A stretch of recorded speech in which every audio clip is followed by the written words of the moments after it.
Hi guys, welcome back. Today we're going to be reading chapter 10, and if you have your book with you, you will be joining us on page 89. If you don't have your book, you can just listen and enjoy. Cruz stared unblinking at the wall of screens in their classroom. It was strange to see a video of himself plunging through the mist of a 300-foot waterfall like a stuntman in an action movie. Except it wasn't a movie, and it wasn't real life. It was sort of something between the two, which was completely weird. The video faded to black before Cruz and Sailor hit the river. Or so the story would have gone had they been in a movie. In the simulator, however, the pair had dropped only about 15 feet before landing on a huge inflatable cushion. When they rolled off the bag, they found themselves back in a section of the large room they'd seen on the first day in the cave. There was no blue sky, no forest, no butterflies. For them, the mission was finished. Cruz had been disappointed. He hoped they would really splash down into water. That was only yesterday, though it seemed like an eternity ago. Let's review. Professor Gabriel stepped to the front of the classroom, his bald head glowing under the lights. What might Cruz and Sailor have done differently in this scenario? Dugan snorted. You mean other than die? Everyone laughed. Cruz slid down in his seat. Next to him, Sailor had her hand over her eyes. Ekaterina Pajarin raised a hand. They should have followed your instructions to stay in the clearing. Good, Professor Gabriel pointed to Matteo Montefiore, who had his hand up. Or if they did need to leave, they should have told the other team members where they were going and when they'd be back, said Matteo. Right. Anyone else? Asked their instructor. Once they saw the illegal logging going on, they should not have stuck around to take photos, said Zane. That was risky. They should have hurried back to the clearing or gotten to a safe location where they could call the authorities. Correct, said Professor Gabriel. So much for Forte's Fortuno Ejavet, Cruz mumbled to Sailor, who still had her eyes covered. She was slumped down so far her head was hitting the back of her seat. Emmett and Brindis had gotten a perfect score of 100 points on their portion of the training mission. Renshaw and Dugan had come in 6 points behind. They had misread the numbers on 2 tags and had lost count, so only did 19 of their 20 insect IDs, although by the way Renshaw had moped, you'd thought he'd completely failed. Cruz and Sailor had lost 2 points for not completing the last of Sailor's butterflies, and another 20 points for not surviving. They earned 78 points out of 100. Ugh. Cruz wouldn't blame Sailor if she never spoke to him again. Professor Gabriel approached Cruz and Sailor. Here it comes. Cruz planted both feet squarely on the floor. He sat up as tall as he could. He was braced and ready for a lecture. Did you make some errors in judgment? Dr. Gabriel's scraggy eyebrows went up. Yes. Could your actions have gotten you seriously injured if not killed? Most certainly. Would I ever recommend doing what you did? Absolutely not. Cruz felt himself shrinking. He grabbed onto the sides of his chair to keep from sliding down any farther. Professor Gabriel stroked his chin. And yet, Cruz's ears went up. It was remarkable how such a little word could hold so much hope. Sailor was peeking between her fingers. You were the only 2 explorers in your entire class to even acknowledge the chopping noise you heard in the forest, said their teacher. An explorer must always be aware of his or her surroundings, and when the situation calls for it, be willing to get involved. Professor Gabriel came to stand between Cruz and Sailor. Bravo to you for willing to stick your necks out. You wanted to make a difference, and that should be the ultimate goal for every explorer. In light of this, Cruz and Sailor, for this mission, I'm awarding you 10 bonus points. Locking eyes, Cruz and Sailor's jaws dropped. They were both thinking the same thing. The extra points meant they were only 12 points behind Emmett and Brindis, and in the rankings, they put them in 7th place out of the 12 pairs for this mission. Not perfect, but not a total catastrophe either. All right, class, that was the last cave video, said Dr. Gabriel. Please take out your tablets and bring up Chapter 4 on habitat conservation. As everyone dug into their backpacks, Professor Gabriel bent between Save and Cruz and Sailor. Fortune may favor the brave, he said softly, but the wise endure, understand? Cruz and Sailor nodded solemnly.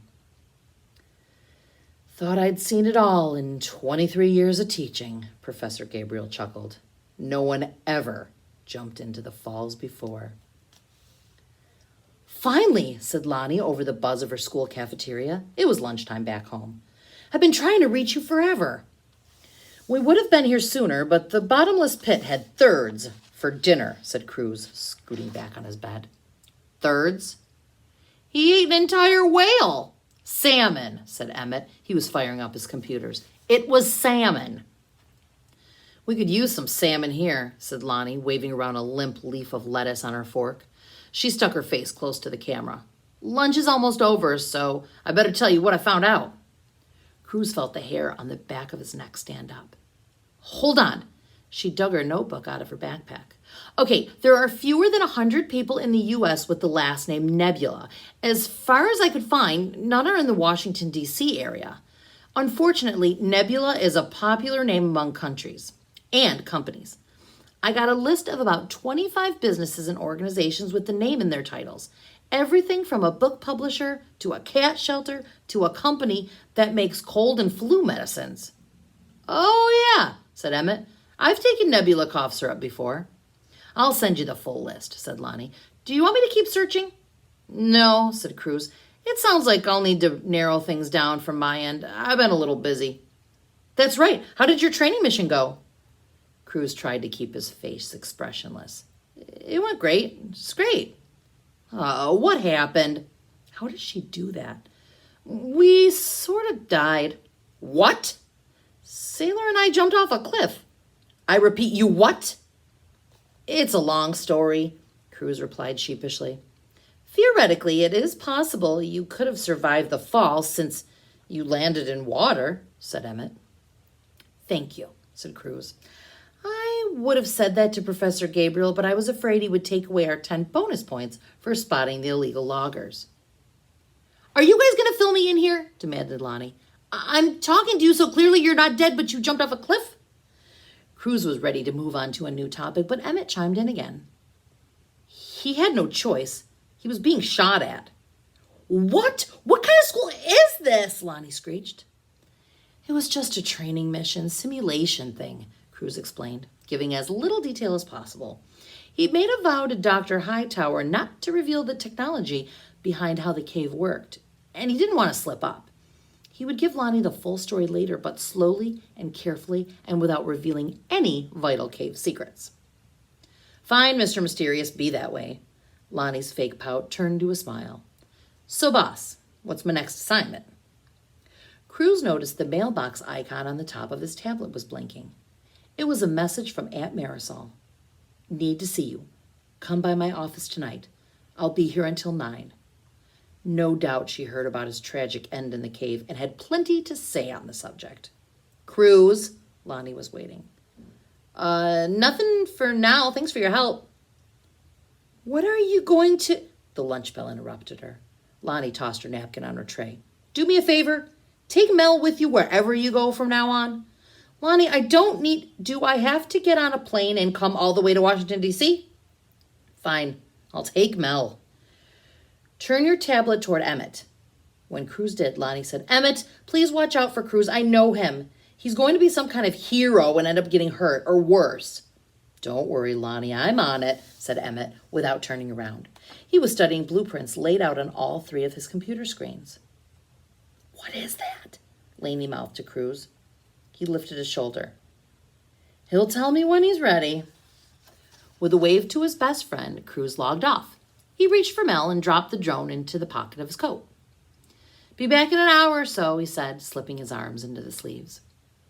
Emmett was still glued to his screens. Where are you going?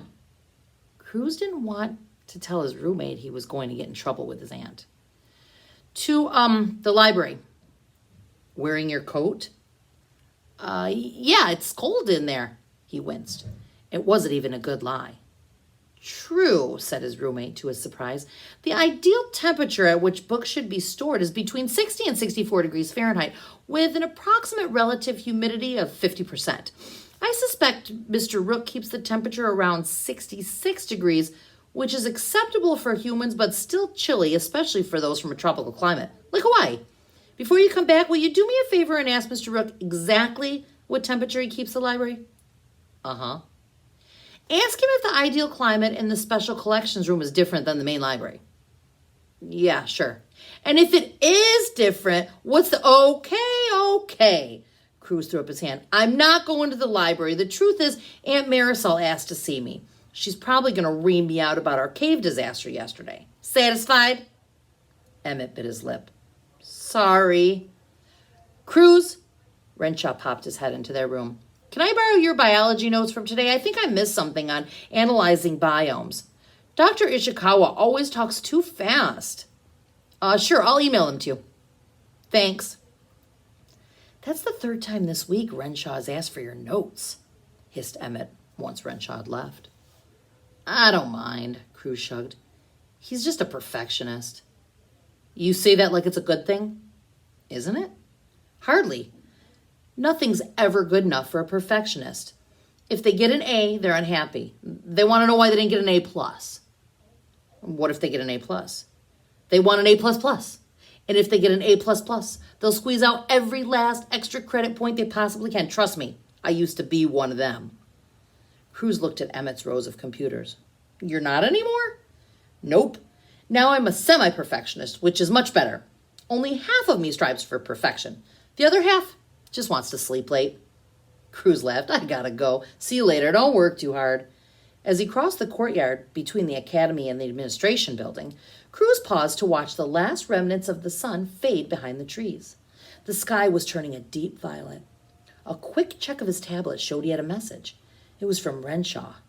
He'd attached a cute chipmunk icon with instructions for Cruz to click on it. When Cruz did, the chipmunk did a little dance and held up a sign that said, "Thank you." Snickering, Cruz held his open sesame band up the security camera next to the door of the administration building. Inside, only a few overhead lights were on. Cruz took the stairs 2 at a time to the second floor. The place was deserted. He poked his head around the open door of his aunt's office. She was sitting at her desk. Under the glow of a thin lamp with a curved stem, she was typing on her laptop. "Hi, Aunt Marisol," he said quietly, so he wouldn't startle her, but she jumped anyway. "Cruz, come in and have a seat. Close the door, please." Uh-oh. If she wanted him to shut the door, it meant a lecture was coming. To the right was a glass cabinet filled with artifacts from her many travels. Clay sculptures, stone tools, feather masks, metal jewelry. The wall to his left was a massive bookcase, its shelf sagging with anthropology books. On the top shelf, a bronze elephant clock did double duty as a bookend. An oak closet took up most of the right wall. Cruz couldn't help wondering, if he opened the thick doors, would he find himself in Narnia? He sat in one of the 2 wood chairs with blue and green plaid cushions angled toward the desk. Everything was in a neat row on the antique oak desk. His eyes traveled over a stack of folders, a clear plastic square of paper clips, and a framed photo of Cruz and his dad standing in front of their surf shop. "I know what you're going to say," said Cruz. "I'm sorry." He couldn't believe he was having to apologize again, even if he was getting tired of himself saying it. "Sorry for..." Her brow was furrowed. It was a miracle. Aunt Marisol hadn't heard about the disaster in the cave. "Thank you, Professor Gabriel." Nothing. One eyebrow went up. "Please tell me you got to your training mission on time." "I did. I was even early." He reached forward to touch a honey-brown sandstone statue of a flat-headed skull with no eyes. Its edges were round and worn, as if it had been relentlessly pounded by the ocean surf for centuries. "It's a zemi, a Tawan religious relic," exclaimed Aunt Marisol. The Tawan were a Caribbean culture. They were the first indigenous people in the Western Hemisphere to greet Spanish explorers. "You mean they met Christopher Columbus?" "Yes, he was quite taken with them. Said they were generous and giving people and would make good servants." She sighed. "Back then, explorer tended to be just another word for conqueror. If the explorers didn't wipe out a culture with their weapons, you can bet their diseases did." "Like when the Spanish conquered the Aztec," said Cruz, citing their own ancestral Mexican heritage. "Precisely. Thank goodness today's explorers are much different." Cruz took his hand from the zemi. "So what's up?" Scooting her chair back almost to the wall of windows behind her, Aunt Marisol stood up. I have something for you. Unlocking one of the arched doors of the oak closet, his aunt went on tiptoe to reach the top shelf. She took down an aqua blue box, a bit bigger than a package of Oreos. Aunt Marisol blew dust off the box before placing it on the desk between them. She set it down so carefully, Cruz wondered if it contained explosives. When we talked in the courtyard, she said, and you asked about your mother, I wasn't sure if I should show this to you. I worried it might make things worse, but then I thought, it won't be long before we set sail on Orion, and if I don't do it now, then when? Do what? After the accident, someone cleared out her desk, explained his aunt. Your mom's personal things from her office they're in here. In one motion, Cruz slid his chair back as far from her desk as possible. Wood scraping against wood made an ear-splitting shriek, sending a tsunami of goosebumps up his spine. I'm sorry, Aunt Marisol lunged for the box. I shouldn't have. Wait, cried Cruz. You just surprised me, that's all. She straightened, clasping her hands against her heart. For a minute or two, they did nothing but stare at the box and listen to the elephant clock tick.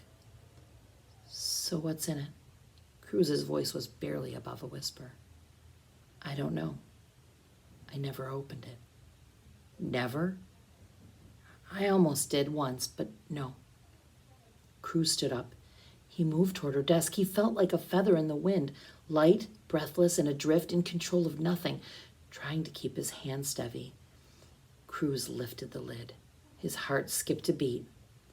As the lid parted from its box, Cruz saw some assorted pens and pencils. There was a pad of cat-shaped sticky notes, a tiny bag of almonds, and a box of bandages. Sifting through the contents, Cruz stopped to inspect a smooth metal disc with a hole in the middle. It appeared to be a washer, the kind you use with nuts and bolts to keep them from damaging whatever it is you're screwing the bolt into. There was a ridged washer in the box, too. As his fingers skimmed the bottom, they closed around a tiny silver object. Cruz picked it up. It was a miniature Aztec crown. At the tip of the crown was a small hook. It must have once been on a charm bracelet. Her charm bracelet? Was it possible to be relieved and disappointed at the same time? Cruz was glad the box held no horrible revelations, yet he was no closer to learning the truth about what had happened to his mother. In the corner of the box was a simple key, one that might go to a jewelry box or suitcase. Beneath the key was an old photograph. Sliding the picture free, Cruz found himself staring at the familiar face of a young boy. The image was of him.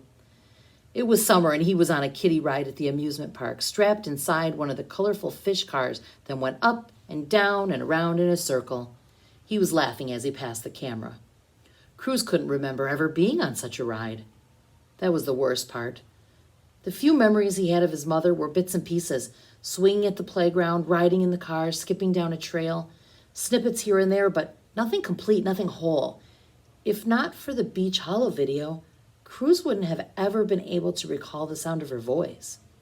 It wasn't fair. Her death had not been anything like they had been led to believe. She hadn't been in the wrong place at the wrong time. There had been no heroics, no scientific breakthroughs, no glory. She was taken from them, cruelly and deliberately. He felt a stew of sadness, frustration, helplessness, and rage brewing within him. The photograph crumbled in his grip. Aunt Marisol was beside him. Don't torture yourself. Your mom wouldn't want that. We have to be satisfied with... He held his hand up between them. He didn't want to hear anymore. He didn't want to be coddled or lied to or comforted. He certainly did not want to be satisfied. Cruz wasn't satisfied and never would be, because the only thing he wanted he couldn't have. He put the lid back on the box, picked it up, and tucked it under his arm. I better go. I've got a lot of homework. If you need to talk, I know. I'll be okay. Thanks, Aunt Marisol, for this. Crossing the courtyard, Cruz did not need to turn around to know she was watching from her window, watching the way a mother would. He had always longed to let her be that to him, and now, here at the academy, he wished for it more than ever. But if whoever was behind Nebula knew how close the two of them were, they might try to hurt her too. Cruz couldn't let that happen. He already lost one mother. He could not bear to lose another. Thanks so much for listening. We'll see you next time.